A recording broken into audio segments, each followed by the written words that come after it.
Hello बच्चों, आज हम क्लास 10th का chapter 2 Nelson Mandela long walk to freedom पढ़ेंगे। नाम थोड़ा सीरियस है लेकिन स्टोरी का कॉन्सेप्ट सिंपल है। फ्रीडम की वैल्यू क्या होती है। और बिलीव करो, ये कोई बोरिंग हिस्ट्री लेक्चर नहीं है। ये एक ऐसे इंसान की स्टोरी है जिन्होंने 30 साल जेल में रहकर भी अपना एटीट्यूड को पॉजिटिव रखा। स्टोरी स्टार्ट होती है 10 मई 1994 से। इस दिन नेल्सन मंडेला साउथ अफ्रीका के प्रेसिडेंट बने।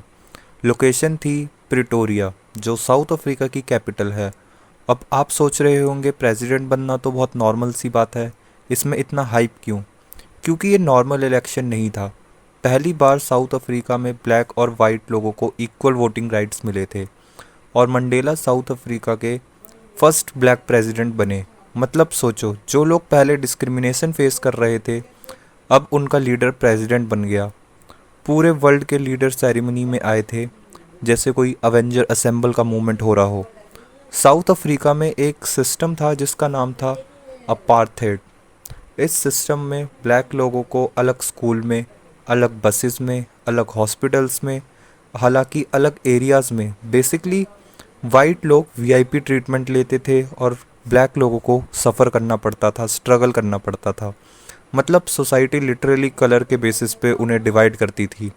अगर इंडिया में ऐसा हुआ होता तो शायद ये रूल होता कि वाइट लोग एसी बस में जाएंगे और ब्लैक लोग को लिए भाई तुम साइकिल से ही जाओ। इस सिस्टम के अगेंस्ट मंडेला ने अपनी पूरी फाइट करी।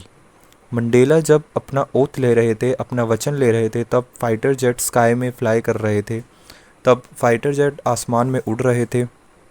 ये सिंबल था साउथ अफ्रीका की न्यू फ्रीडम का।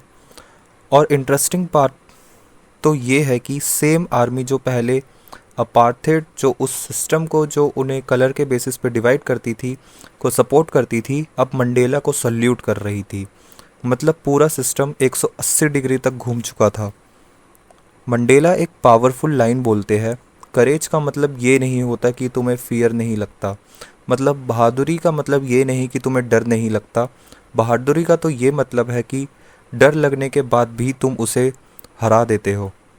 फॉर एग्ज़ाम्पल, एग्ज़ाम से पहले हम सबको डर लगता है।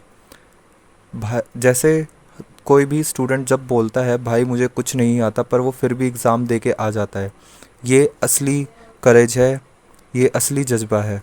फ्रीडम का रियल मीनिंग, मतलब मंडेला जब छोटे थे उन्हें लगता था फ्रीडम का मतलब है कि फ्रेंड्स के साथ घूमना, जो मर्जी करना, स्कूल बंक करना, बेसिकली टिपिकल टीनेजर फ्रीडम। लेकिन जब वो बड़े हुए उन्हें रियलाइज़ हुआ रियल फ्रीडम सिर्फ अपनी नहीं होती। अगर सोसाइटी में कोई भी ऑप्रेस्ड है, अगर कोई भी ट्रूली फ्री नहीं है, उन्होंने कहा ऑपरेशन भी फ्री नहीं होता, क्योंकि जो लोग दूसरों को कंट्रोल करते हैं वो भी हेट्रेड के ही स्लेव बन जाते हैं। मतलब सिंपल लैंग्वेज में, जो बुली करता है वो भी कभी मेंटली फ्री नहीं रह पाता। मंडेला ने फ्रीडम के लिए 27 साल अपने जेल में स्पेंड करे। 27 साल वो जेल में रहे। मतलब अगर कोई बंदा 18 साल में जेल जाए तो वह 45 साल का होके जेल से बाहर निकलेगा। फिर भी उन्होंने बदले के बारे में नहीं सोचा। उन्होंने कहा कि बदले की भावना से कंट्री को बिल्ट नहीं किया जा सकता। और इसी रीज़न से मंडेला को दुनिया का पीस सिंबल माना जाता है। इस चैप्टर का यही मैसेज है कि फ्रीडम फ्री में नहीं मिलती, किसी ना किसी को तो सेक्रीफाइस करना पड़ता है।